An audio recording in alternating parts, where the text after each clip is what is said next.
Welcome back, everyone, to the Deep Dive. We're diving into something super important today, hmm especially if your organization handles sensitive information. We're talking about Identity and Access Management Policies, or Yes. IAM for short. Yeah, you got it. And you've given us some really cool guidelines to look at from an actual company's policy. Real world stuff. Yeah, let's unlock those secrets together and see what we can learn. Sounds good. IAM policies can seem kind of technical, but really it comes down to who has access to what. Right. And how can we make absolutely sure it's only the people who should have that access? So we're going to unpack all of that, the why, the how, and then what it means for you. Perfect. Awesome. Okay, let's dive right in. This document we've got, it lays out the company's entire IAM policy. It's basically their security blueprint. hmm And this thing impacts everybody from employees and administrators to even people outside the company like vendors. Yeah, it's a great way to look at it. Think of it like a blueprint for making sure information flows securely within the organization. And, one of the big things here is this need to know approach to access. So you only get access to confidential data if you need it to do your job. Right. So finding that balance between security and still being able to, get stuff done. Exactly. Now, I also noticed that this policy requires logging every single access to that confidential data. So it's almost like a digital trail, keeping track of every interaction. That's right. Yeah, it's all about accountability Yeah. and traceability. Right. If something were to happen, you can look back and see, okay, who accessed this information and when. Yeah, super helpful for audits. Okay, Okay. so they're serious about strong authentication too.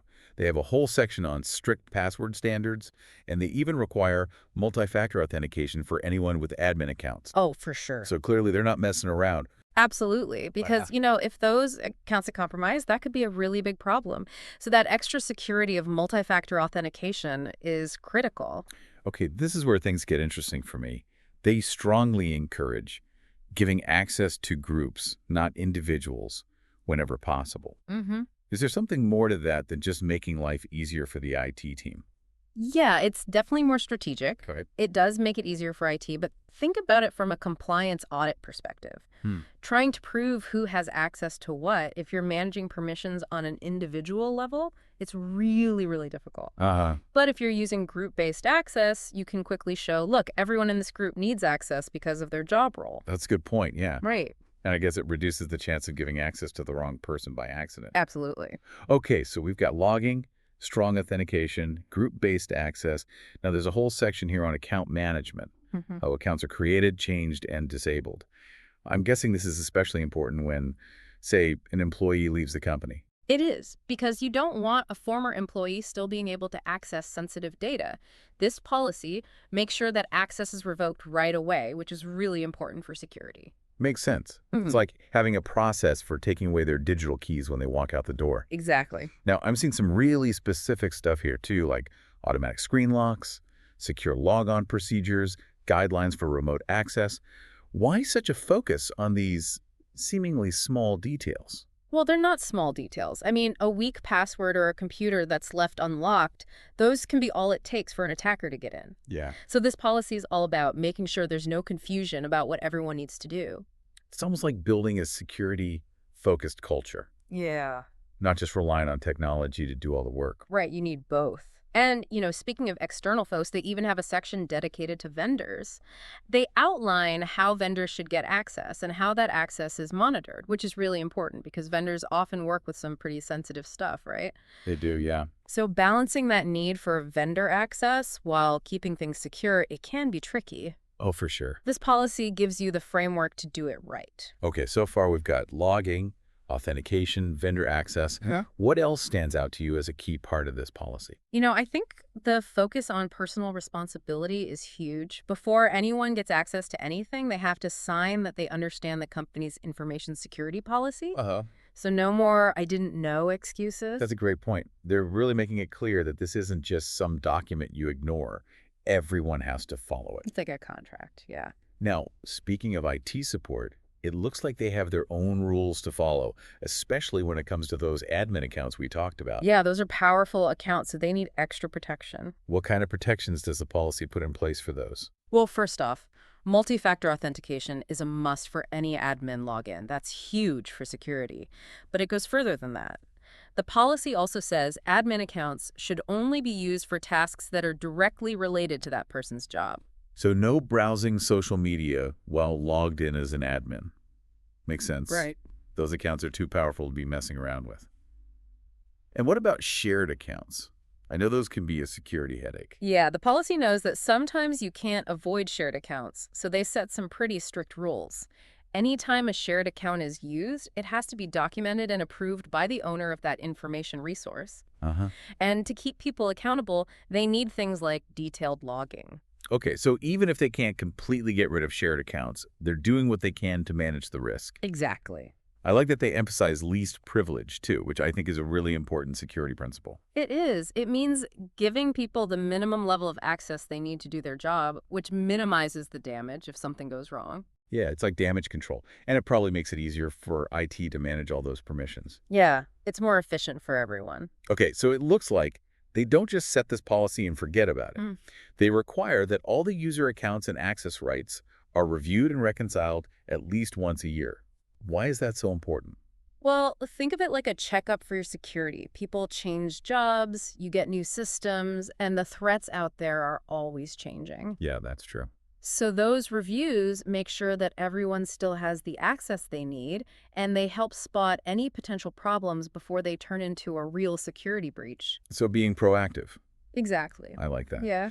Okay, so they also have a plan for when someone leaves the company. The policy says their account has to be disabled immediately after they're gone. Yeah, that's crucial. You don't want to leave that door open for a former employee to access sensitive data. Right, makes sense. And they seem to have given extra attention to system administrator accounts, which is understandable because those have a lot of power.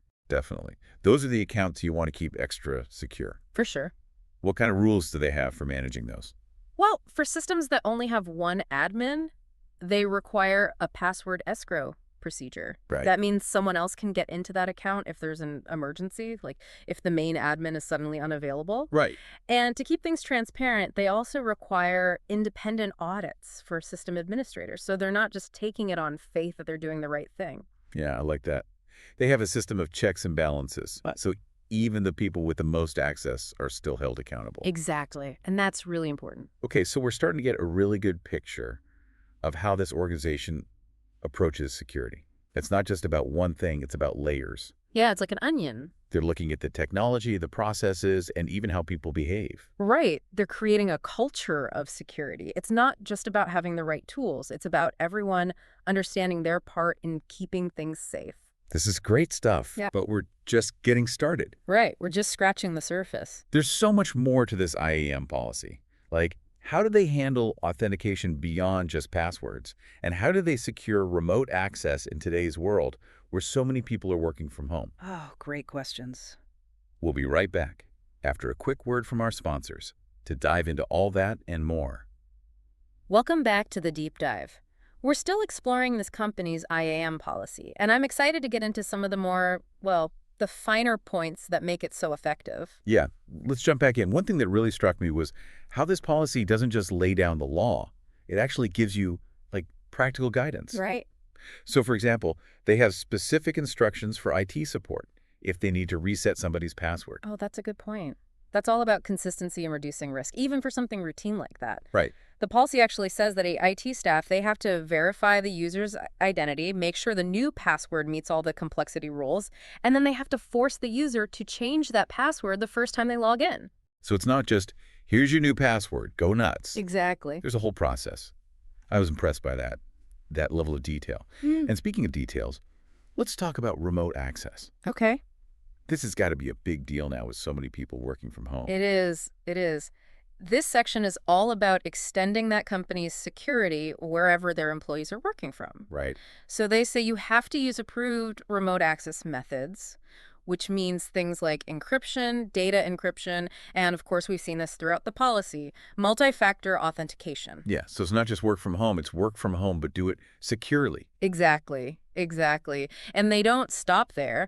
They also talk about educating remote users about what they need to do to be secure. Okay, so it's not all about the tech, it's about training people too. It's about awareness. Right. Remote users need to understand that working from home, it's different. Yeah. And the things they do can affect the whole company's security. It's a good reminder that security is everybody's job, no matter where they're working from.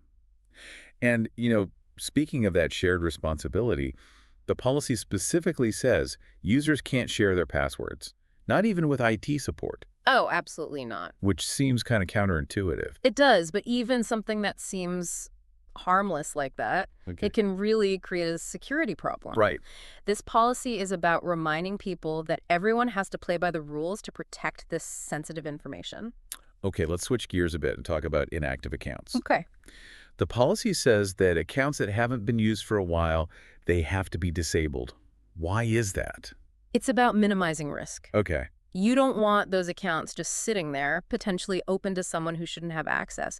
Think about it. An employee leaves, their account stays active. That's a big target for attackers. Yeah, that's a good point. It's like closing off those unused doors and making things more secure. And while we're talking about potential weak spots, what about default accounts and passwords? I know those can be a big problem.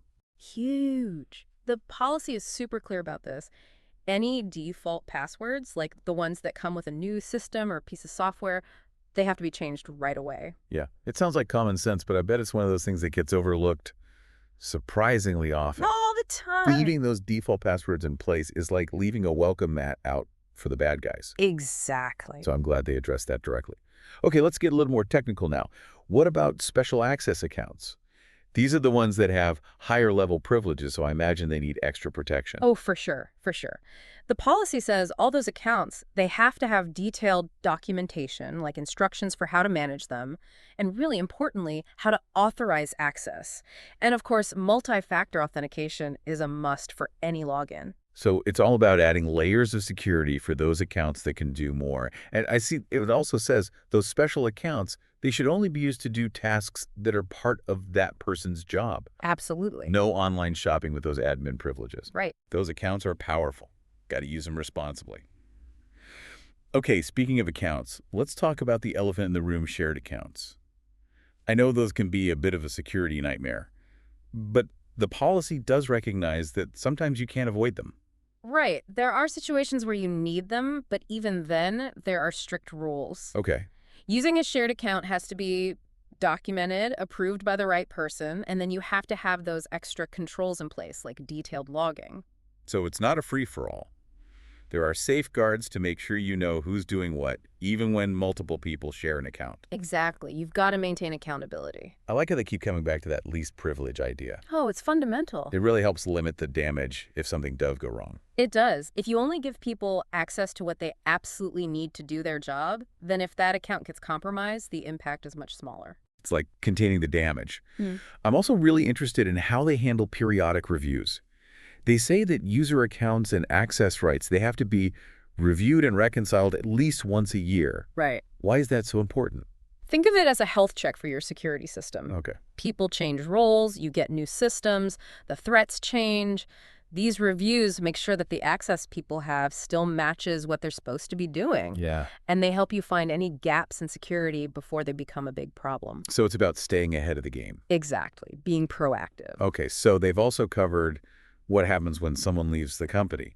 The policy says their account has to be disabled right away, no matter what. Right. Absolutely. You've got to shut down that access to make sure former employees can't get back in. Yeah, makes sense. And it looks like they pay extra attention to system administrator accounts. I guess that makes sense, since those accounts have so much power.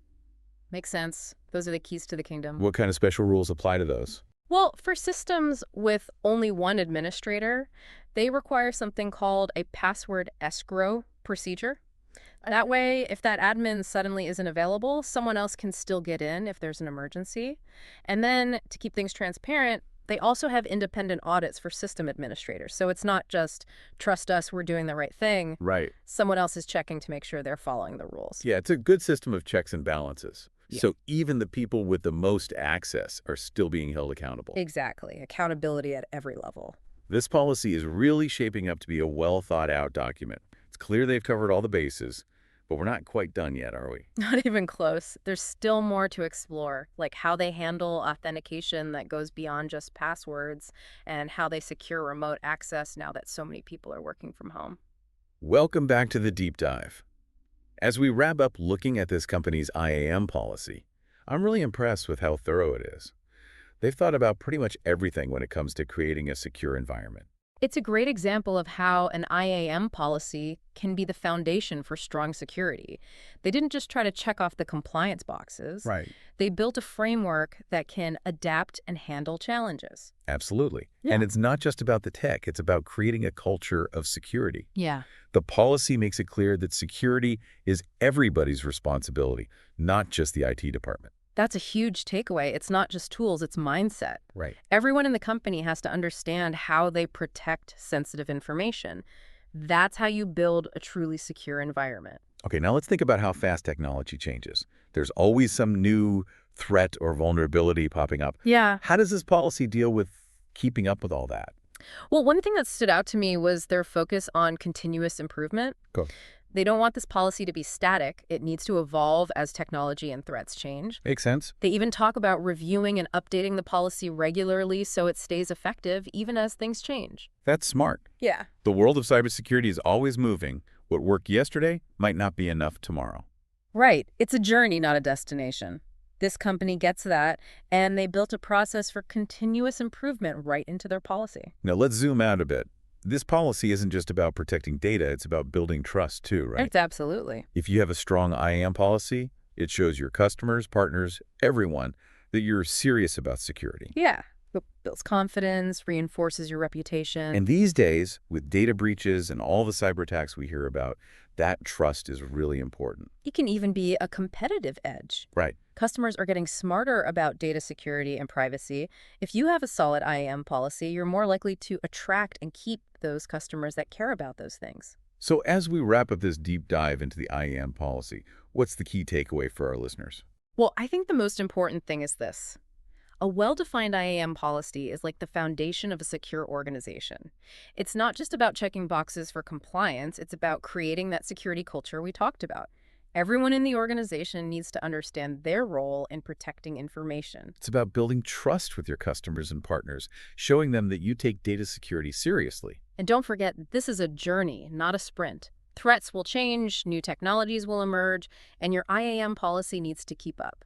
So stay informed, stay curious, and always be looking for ways to improve your security. That's great advice. We hope this deep dive has given you a better understanding of IAM policies and how important they are in today's world. Until next time, keep exploring, keep learning, and keep diving deep.